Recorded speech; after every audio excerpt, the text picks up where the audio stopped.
So we are Sue and Andrew. This property, 12 Agnes Street, is a classic Queenslander. She was built, we believe, in the early 1900s, somewhere between 1900 and 1910.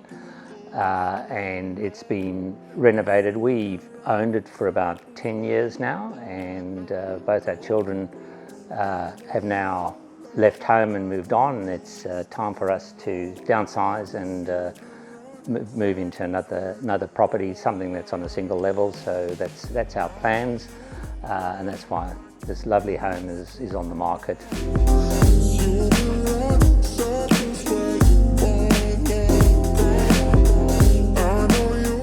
It is a reluctant decision because it's been our home, and from the moment we walked into this place, it was like a love affair.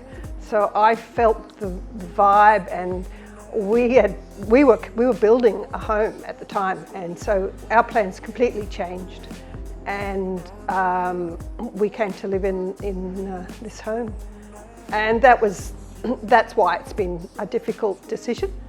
But we have other ideas for the next chapter of our lives, and that's travel and caravanning. And we want somewhere that will allow us to do that.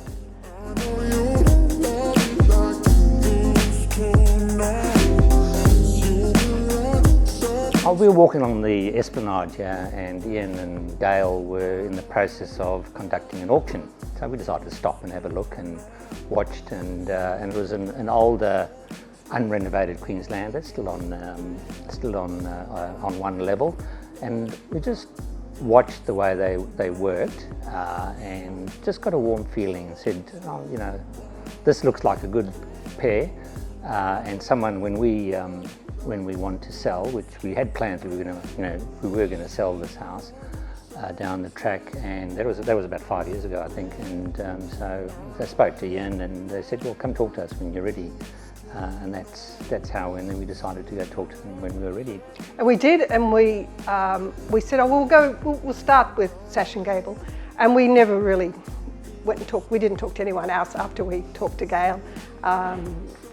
She was very easy to work with, and got us sort of started, and got us a little kind of excited about the whole process, and made it doable, I think, because possibly we thought this is just going to be a little bit tricky, and we didn't quite know where to start, and should we do this? Should we sell the house as it is, or do we need to prepare it for the next owner?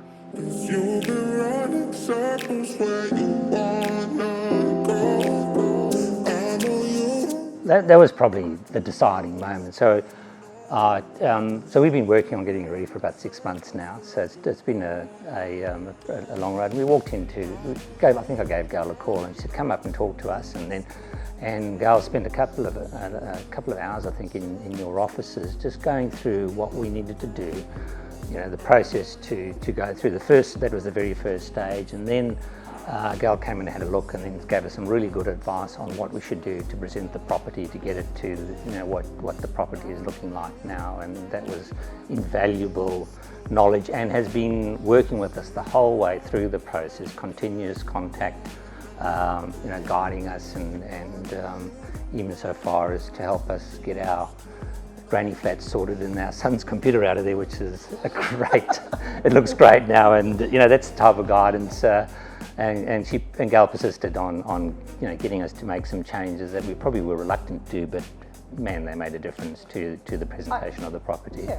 And Gail and Ian and the team's network for people that we needed to say for painting and other aspects, excellent resource. And I think anyone that has been referred to us, they've been great to work with. So that takes a lot of the uncertainty out of those things as well. So if tried and true type of people we were working with, so that was a definite plus.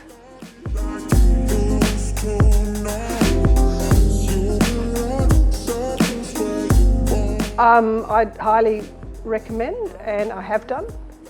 And we have bought and sold a lot of houses in our married life. In fact, before we were married, we sold our house very quickly because Andrew got transferred. So we've been doing it for a long, long time. And there's some standout real estate people, and Gail is probably at the top of the list at the moment of people that we've had experience work with, yes.